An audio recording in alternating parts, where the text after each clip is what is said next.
एक समय था जब ईमानदार होना गर्व की बात हुआ करती थी। आप अपने आप को ईमानदार समझे जाने पर खुशी से फूले नहीं समाते थे। इसीलिए honesty is the best policy सदी का सबसे बड़ा कोट है। लेकिन अब ईमानदार पत्रकारों की सूची बनाइए, लिस्ट, नाम आपका भी है उसमें है। सच बता उम्मीद है और मैं समझ सकता हूं क्योंकि आप देश के सबसे ईमानदार पत्रकारों में आते हैं। यादव जी ने इनको ईमानदार क्या कह दिया, मैम भड़क गई।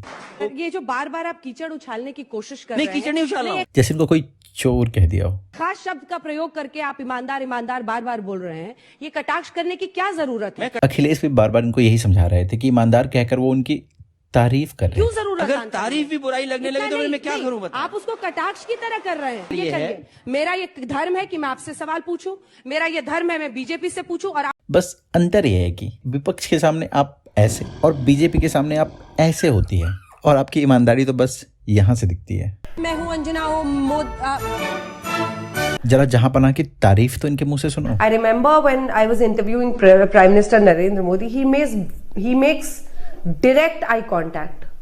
वो आपको ऐसे आंख में ऐसे करके देखते हैं जब आप सवाल पूछ रहे होते हो।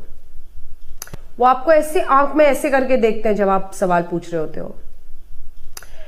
वो आपको ऐसे आंख में ऐसे करके देखते हैं जब आप सवाल पूछ रहे होते हो। याद है मैम एक बार एक हॉस्पिटल से रिपोर्टिंग कर रही थी। इतने केओस में बच्चों की जान बचाने में लगे हुए डॉक्टर को कैसे इन्होंने बुली करने की कोशिश की। डॉक्टर साहब कहाँ जा रहे हैं? अब आप क्या कीजिएगा? आप लोग कोई इंतजाम, अभी मुख्यमंत्री गए ना यहाँ से? जी बताइए। तब ये हालत है, मुख्यमंत्री अभी यहाँ से गए हैं तब ये हालत है। पेशेंट लाके इनको लगा कि लोग इनके फैंडम बनने की काफी प्रशंसा करेंगे, लेकिन लोगों ने जो लिया इनका हालत ऐसी हो गई थी।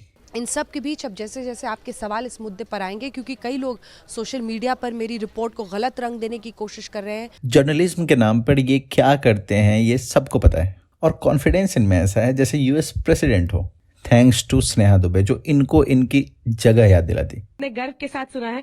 मुझे पता है आप ऑन रिकॉर्ड बात नहीं करना चाहेंगी, पर अगर आप बताएं, क्योंकि पूरा हिंदुस्तान आज आपको सुनना चाह रहा है। सबने आपका यूएन में, जो आपके लिए शायद रूटीन काम है, बट बहुत बड़ी चीज है ये। हम लोग जो हमें बोलना था हमने ऑलरेडी बोल दिया है। प्लीज, आपने वहां पर अपनी बात कह दी है। जो ऑफिशियली जो स्टेटमेंट तैयार होता है वो बात आपने वहां पर कह दी अपनी तरफ से। Thank you. चलिए, कभी क्रिमिनल और पॉलिटिशियन के नेक्सस की वजह से लोकतंत्र खतरे में था।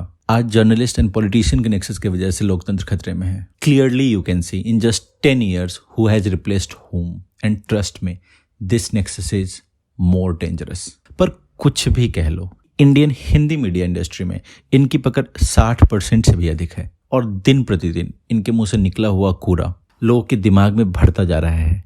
बस मेरा इतना कहना है, जितना हो सके इन गोदी चैनलों को देखना बंद कर दें, नहीं तो देश संकट में है। इतना करने के बाद भी सोशल मीडिया देख लेना, अंजना होम को शेफ को 10,000 गाली आएगी। तुमने मोदी की भक्ति की,